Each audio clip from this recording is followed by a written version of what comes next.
Hey guys, welcome back to the Farmhouse Gardens. My name is Jordan, and today we are going to get the gardens prepared for springtime. So we are going to go ahead and pull out what is no longer growing, or it's time for it to come out, as well as amend the soil with some alfalfa pellets, some worm castings, and some compost. And then over here in my greenstalk planters, we will go ahead and put in some compost and worm castings to get all of that prepared see those plants right over there? Those plants that will go in there shortly. So let's go ahead and jump into today. Okay, so first we're going to go ahead and pull all this stuff out. We've got some lettuce that needs to come out, some Brussels sprouts that's not going to grow big enough.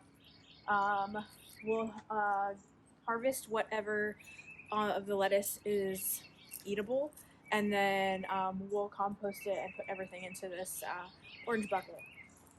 We're going to leave the garlic because the garlic will continue to grow until the summer. We'll pull out any of the spent herbs like our dill that is not a perennial, and we'll pull out all of the carrots. We'll have those and save those for dinner, and then the broccoli can start to come out now.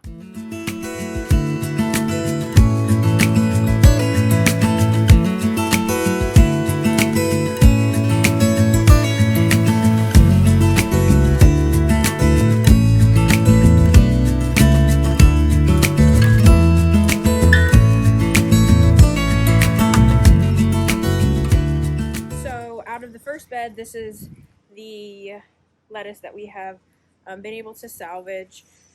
Some of them have some frost damage because I don't cover my stuff. I try and plant climate or season specific vegetables, so that way I don't have to do a lot of work because I don't have time. So some of it has a little bit of frost damage, but if we eat it today and put it in some water and rehydrate them, they'll be good to go. And this is just from the first bed right here. So I'll go ahead and put this in our salad spinner and soak it in some water, and then we'll get started on the other bed. So when I say salad spinner and soak it, this is what I mean. Lettuce enjoys being rehydrated after it's been picked. So since I'm not eating it like right now, even if I was eating it right now, I would still soak it. It rehydrates it and makes it more crisp and crunchy. And then I keep my lettuce in the salad spinner in the fridge because I find that it actually keeps it crisper longer.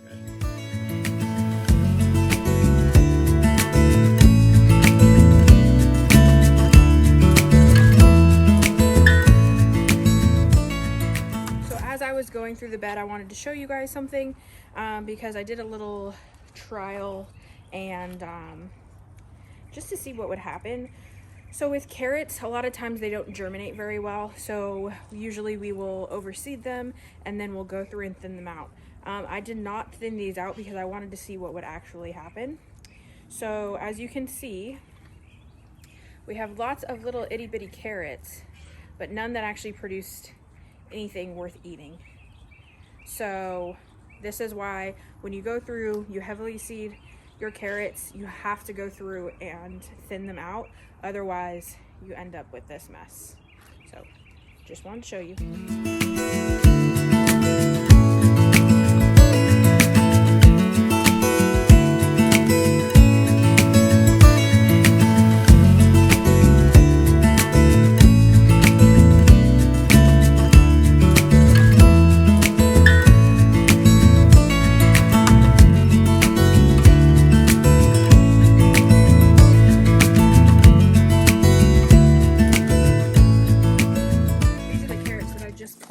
From the garden.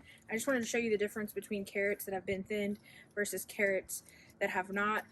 I probably could have let these go maybe another month and they probably would have gotten a little bit bigger, but with my time schedule right now, they just needed to come out so that I could get this done. So these are the good sized carrots right here, as you can see. And then these are the ones that I didn't thin that grew with these. So, you know, you hope that you get most of them, you may not get them all. So I ended up with these little ones, which are even bigger than the other ones that I showed you earlier. So this is a nice little carrot harvest for some snacking carrots.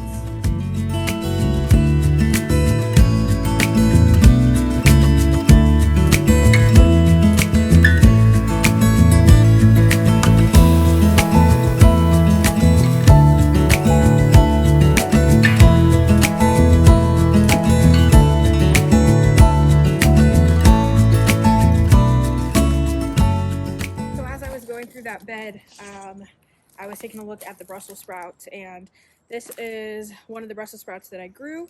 And the reason that I chose to pick it today was, if you can see, some of these are starting to open up a little bit. So that's how I know it's time to pick them. Also, one of the pests that I deal with here are roly-polies. And so I don't want them getting in here and eating them. So this will allow me to eat as much as I can and have like a little side of Brussels sprouts. So here is another garden harvest.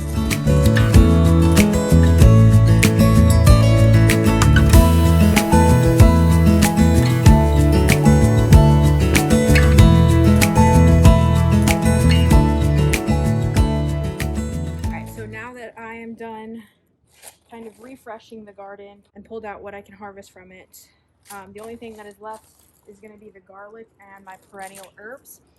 So what we're going to do now is we're going to go ahead and take off the mulch that's on top. So I'll just scoop that into a bucket. I'll lay down some compost, I'll lay down some worm casting and some alfa pellets, mix it in just in the top, like 1 inch of soil, and then I'll put the mulch back on and then repeat for the rest of the beds in here.